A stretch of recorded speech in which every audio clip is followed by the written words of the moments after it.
My name's Ethan Carter. I'm just a regular guy, 34 years old, working long shifts at a warehouse outside Knoxville, Tennessee. Been married to Rachel for 4 years now. She's got a daughter, Haley, who's 15, from her first marriage to some guy named Travis.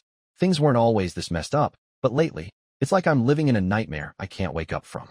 This all started about a week ago, and I'm still trying to wrap my head around it while I sit here typing this on my phone at a Waffle House off the interstate. My hands are shaking, and my family's blowing up my messages. Let me tell you how it went down. It was last Tuesday. I'd pulled a 10-hour shift, hauling boxes in the heat, my back screaming at me by the end. All I wanted was to get home, eat something, and crash. We'd ordered burgers the night before, and there was one left in the fridge. One measly burger. I got home around 8 p.m., reheated it in the microwave, and sat down at the kitchen table. That's when Haley stormed in, her face all twisted up like I'd just kicked her dog or something. "That's mine," she said, pointing at the burger like it was gold. I looked up, too tired to fight. "Haley, I've been working all day. There's bread and peanut butter in the pantry. Make something." She crossed her arms. "Mom got those burgers for us, not you." I took a deep breath, trying to keep my cool. "Actually, I gave your mom the cash for groceries this week. So, technically, I paid for it." She sneered. "Whatever, freeloader." That stung, but I let it slide. Took a bite of the burger, figuring she'd stomp off and get over it. Nope. Next thing I know, there's this loud thwack against the side of my head. Felt like a hammer hit me. I dropped the burger, stumbled out of the chair, and grabbed my skull. My fingers came back wet, blood. I turned around, and there's Haley, holding a freaking rolling pin from the kitchen drawer, looking at me with this smug little grin. "Oops," she said, shrugging. "It slipped." "Slipped?" While she was what? Rolling dough behind my head. I was too stunned to say anything. Blood was trickling down my temple, warm and sticky. Then Rachel rushes in, her eyes wide. I thought, okay, here's where she freaks out about her kid hitting me. Wrong. First thing out of her mouth. "Haley, honey, what did he do to you?" I'm standing there, bleeding, and she's worried about what I did? My brain just locked up. Haley put on this innocent act, saying she was just grabbing something, and the rolling pin flew out of her hand. Rachel bought it, no questions asked. She grabbed a dish towel, tossed it at me like I was some clumsy kid who spilled juice, and said, "Clean yourself up, Ethan. You're making a mess." "No, are you okay?" "No, what the hell happened?" "Just that." I stumbled to the bathroom, head pounding, and looked in the mirror. There was a 2-inch cut above my ear, swelling up fast. Probably should have gone to a doctor, but I was too mad and too tired. I washed it out, bandaged it with some gauze we had, and went to bed without saying a word. Rachel didn't check on me. Not once. Next morning, Haley's at the breakfast table, smirking like she won some prize. Rachel's acting like it's just another day, pouring coffee, scrolling her phone. My head's still throbbing, and I'm dizzy, but I drag myself to work anyway. Bills don't pay themselves. That night, I got home and hopped in the shower to rinse off the dried blood still caked in my hair. It was stuck good, like sap on a tree. I'm standing there under the hot water, eyes shut, when I hear the bathroom door creak. I open my eyes, and there's Rachel, staring at me through the glass shower door with this creepy, blank look. She leaned in close, her breath fogging the glass, and said, real slow and calm, "Next time, don't duck. Maybe she'll go for your chest." Then she smirked, grabbed her lotion off the counter, and walked out. I stood there, water pouring over me, feeling like I'd just been punched in the gut. Did she just say what I think she said? Was she telling her kid to aim better next time? My mind was spinning. I stayed in the shower till the water went cold, trying to figure out if I'd imagined it. But that look on her face, no way I made that up. Later, I checked my phone. There was a text from Rachel to Haley that she'd accidentally sent to me instead. She deleted it fast, but I caught the preview. "He's so pathetic. LOL, bleeding all over." That's when it hit me. This wasn't just some messed up moment. This was who they were. I'd been kidding myself, thinking we were a family. I was just a paycheck to them, a punching bag they could laugh at. I didn't sleep much that night. Lay there next to Rachel, her breathing all peaceful, while I stared at the ceiling, planning. I wasn't going to confront them yet. Not till I had proof, a way out. The next day, I started snapping pictures, my head wound, bank statement showing I paid the bills, anything I could use. I even recorded dinner that night on my phone, tucked in my pocket. Caught Haley muttering how accidents happen while she stared me down, giggling. This morning, I couldn't take it anymore. Left before they woke up, drove around for hours, ended up at my buddy Jake's place. Borrowed $50 to keep me going, then turned off my phone for half the day. Just needed quiet. When I turned it back on at this Waffle House, I had 42 missed calls, Rachel and Haley, freaking out, texting, "Where are you?" and "Come home, we're worried." Worried? Now they're worried? After Haley bashed my head and Rachel told her to aim better? I haven't answered. They don't deserve to know what's in my head. I'm not the guy who gets even, never have been, but this is different. I'm done being their doormat. I'll update you when there's more. Right now, I'm sipping burnt coffee, figuring out my next step, while they think I'm just gonna roll over like always. They're wrong. This ain't over. Hey, it's Ethan again. Been a couple days since I sat in that Waffle House, hand shaking, typing out how my life turned into a dumpster fire. Thanks to everyone who's been reading along. Didn't expect so many folks to care about a random guy from Knoxville getting whacked with a rolling pin over a burger. Your messages are keeping me grounded while I figure this mess out. So here's what's happened since then. Buckle up, because I decided to play this smart, and it's been a wild ride.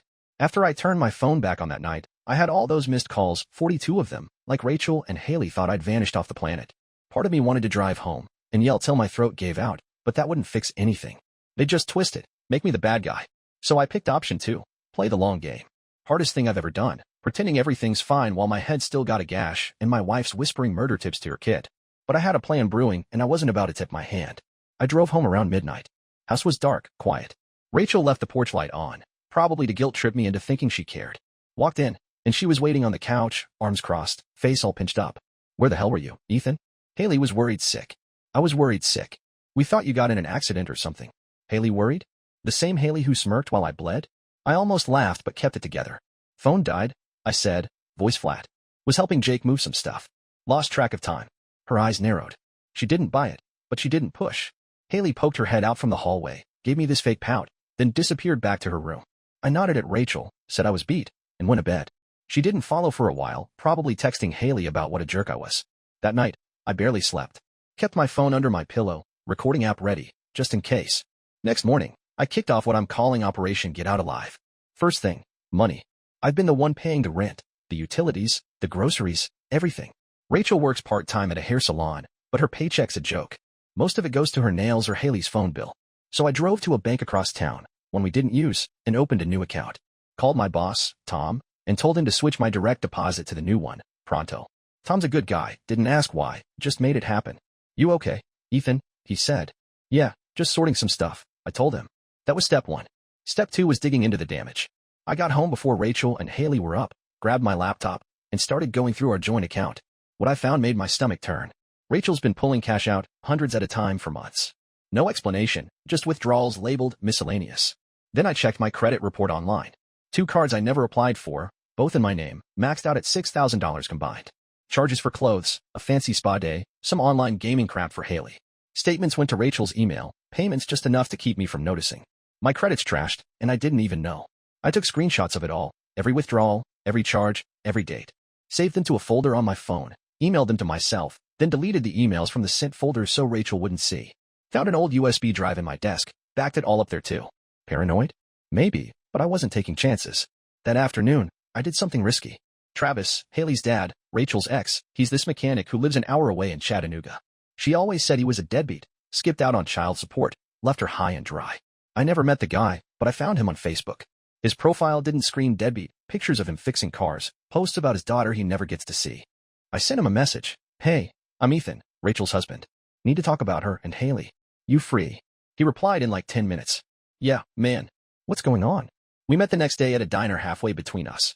Travis is a big guy, beard, grease stains on his hands. Looked tired, but not like some loser. I laid it out. Haley hitting me, Rachel's creepy comment, the money disappearing. Showed him the bank stuff. His jaw tightened. She's been telling the courts I don't pay support, he said. Pulled out his phone, showed me bank records, every payment, on time, for years. Texts begging to see Haley, all ignored. She's been telling Haley I don't care about her, poisoning her against me. I showed him the credit card screenshots. He shook his head. That's Rachel. She did the same to me, ran up debt, blamed me when it crashed. Said he'd been fighting for custody but kept hitting walls because of her lies. We swapped numbers. Keep me posted, he said. I want my kid back. Back home, I kept playing normal. Made spaghetti for dinner, watched some dumb reality show with him. Rachel kept side-eyeing me, like she knew something was up. Haley made a crack about how clumsy I was, tripping over rolling pins. They laughed. I forced a smile, phone recording in my pocket. Caught it all. That night, I found Rachel's tablet in the living room. She's lazy with passwords, uses Haley's birthday for everything. Got in, and holy crap, it was a goldmine. Text to her friend Lisa, calling me her temporary fix till she could upgrade. Pictures of my stuff, my fishing gear, my granddad's old pocket knife, sent to Lisa with notes like, could get $50 for this. And then, emails to Travis from last year, flirty ones, hinting they might work things out soon. While we were married, I copied it all to my USB, wiped my tracks, and put the tablet back. Lay in bed next to her, heart pounding, planning. They think I'm clueless. They're wrong. Next morning, I called out sick, stayed home while they were out. Took more pictures, my wounds healing but still ugly. Recorded them at breakfast, Haley joking about fixing me next time, Rachel chuckling. It's all on tape. Now I'm back at Waffle House, sipping coffee, phone buzzing with their texts. Where are you? We're worried. Bull. They're worried I'm onto them. I'm not ready to blow this up yet. I need more. But I'm close. This ain't over, not by a long shot. I'll update when the next piece falls into place. Stay tuned. Hey, it's Ethan Carter again, coming at you from a truck stop outside Knoxville. Been a week since I last updated, and man, things have gotten crazier than a raccoon in a dumpster. Thanks to everyone who's been following this mess. Your comments are like a lifeline while I navigate this insanity with Rachel and Haley. I'm still playing it cool at home, acting like nothing's wrong, but behind the scenes, I'm building a case that'd make a lawyer drool. Here's how it's gone down. After finding that stuff on Rachel's tablet, text about selling my gear, flirting with Travis, calling me her temporary fix, I knew I had to step it up. I'd already moved my paycheck to a new account and met Travis, who turned out to be a decent guy getting screwed over just like me. But I needed more than bank statements and creepy comments to bury this thing. I needed proof they couldn't wiggle out of. So I got creative. First, I ordered one of those little voice recorders online, cheap, like $35, small enough to hide. Got it delivered to Jake's place so Rachel wouldn't see the package. Picked it up the next day, turned it on, and tucked it under the couch cushion in the living room where they hang out when I'm at work. Left it running for 2 days straight. When I got it back and hit play, I nearly puked right there in my truck.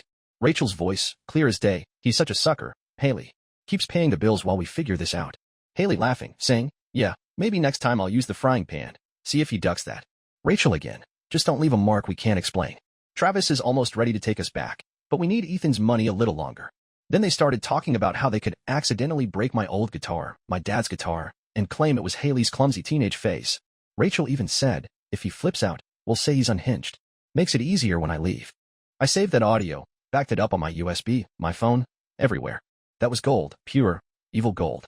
They weren't just messing with me. They were plotting to drain me dry and ditch me for Travis, all while making me look like the crazy one. My hands were shaking so bad I had to pull over on the way home just to breathe. Next, I dug deeper into the money trail. Went back through our joint account, cross-checked it with those credit cards in my name. Found transfers to an account I didn't recognize, small ones, $50 here, $100 there, adding up to over $2,000 in 6 months. Took a chance and called the bank, pretended I was confused about my wife's transactions. Lady on the phone slipped up, mentioned the name tied to it, Travis Miller. Rachel's been funneling cash to her ex, probably to sweeten him up for their big reunion. Documented it all, screenshots, dates, amounts. My folder's getting thick. Then I hit the jackpot. Rachel's got a brother, Kyle, who lives up in Nashville. She's always said he's a deadbeat, strung out, not worth talking to. I found him on Instagram. Turns out he's a bartender, clean cut, posts pics with his dog. Sent him a message. Hey, I'm Ethan, Rachel's husband. Things are bad. Can we talk? He called me an hour later. Said he hadn't spoken to Rachel in years, not because he's a mess, but because she stole from their grandpa before he died, sold his coin collection, and pocketed the cash. She's a leech, man, Kyle said. Hooks on to good people, sucks him dry, moves on. Did it to me, did it to Travis, now you.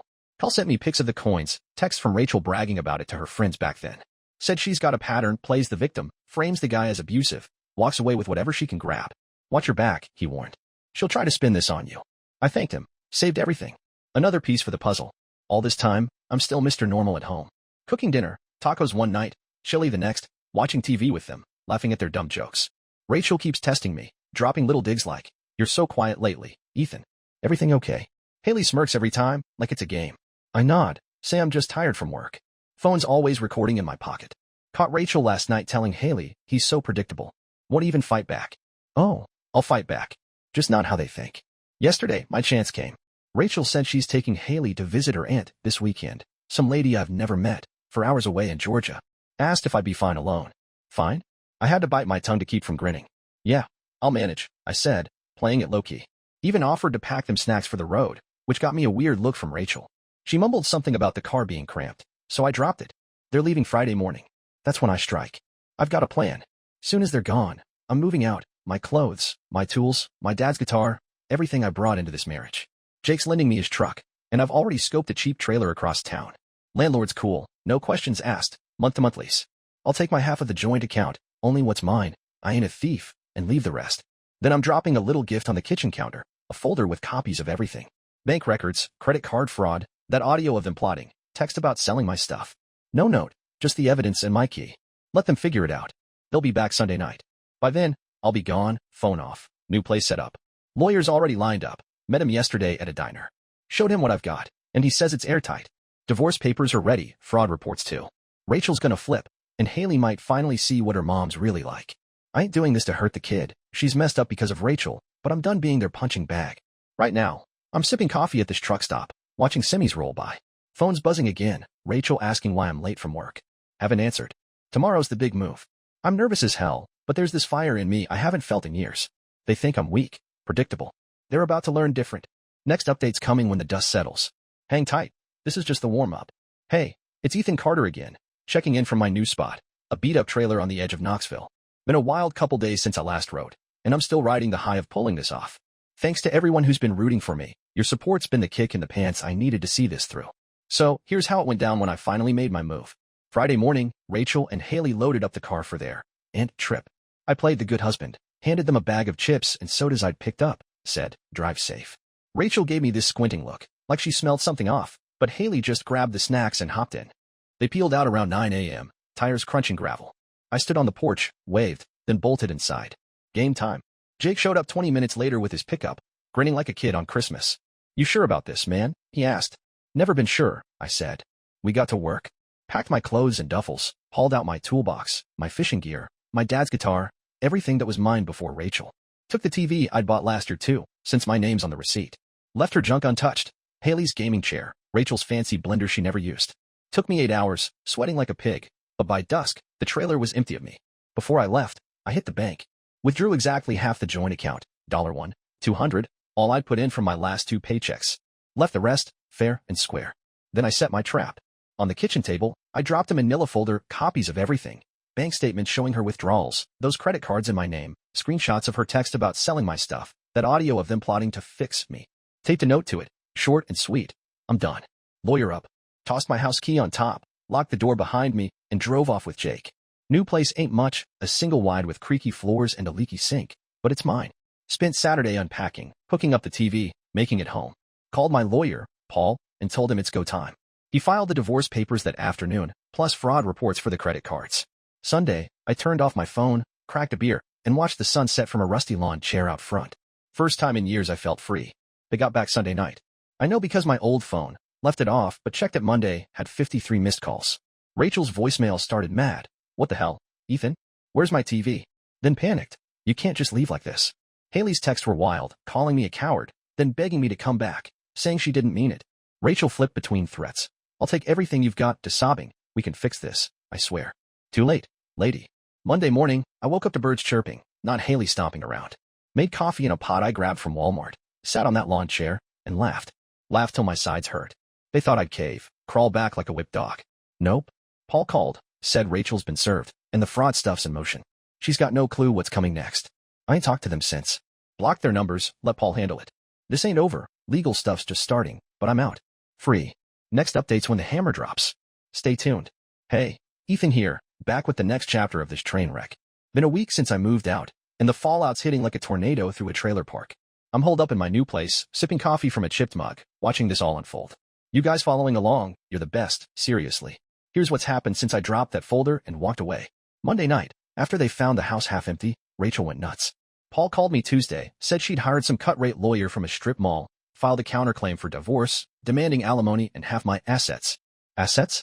Like my $200 guitar and a 10-year-old truck? Paul laughed, said her filing's a joke. Judge will toss it once he sees the fraud evidence. She's grasping at straws. Wednesday, I got a surprise. Travis texted, Rachel's losing it. Called me crying, saying you ruined her life. Turns out she tried spinning him a sob story, how I'd abandoned her and Haley, left them broke. Travis wasn't buying it.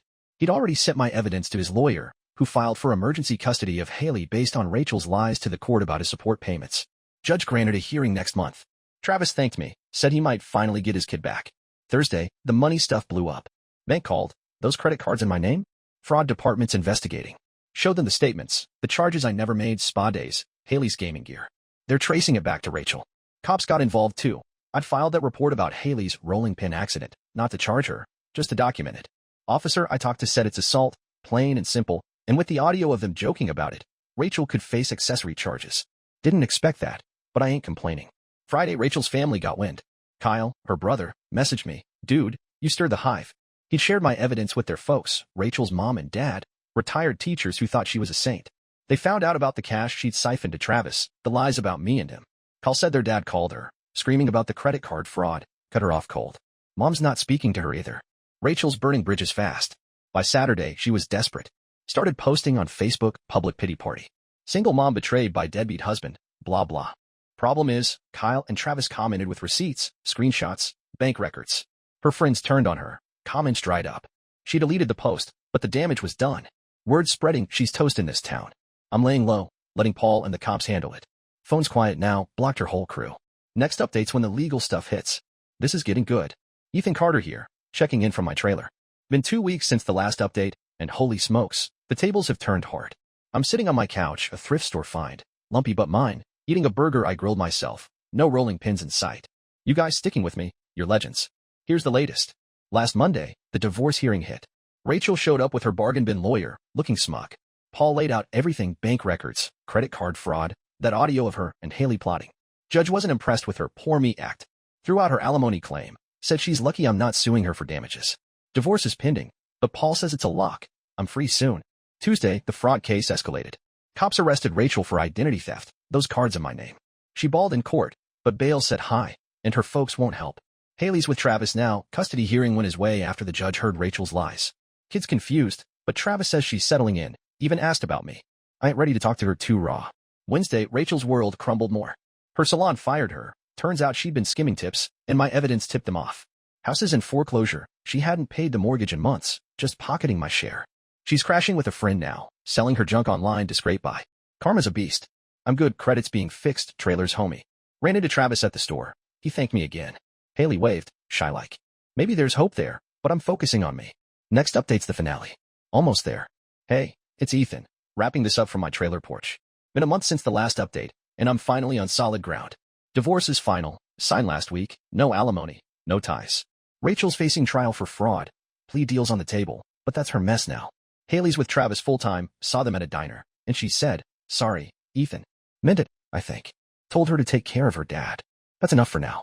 House sold at auction. I got my share back. Credits climbing, and I'm sleeping through the night. No more waking up to stomping or threats. Got a raise at work. Started fishing again. Life's quiet, boring, perfect. Thanks for riding this out with me. You kept me sane. Trust your gut, folks. I did, and I'm okay. Peace out.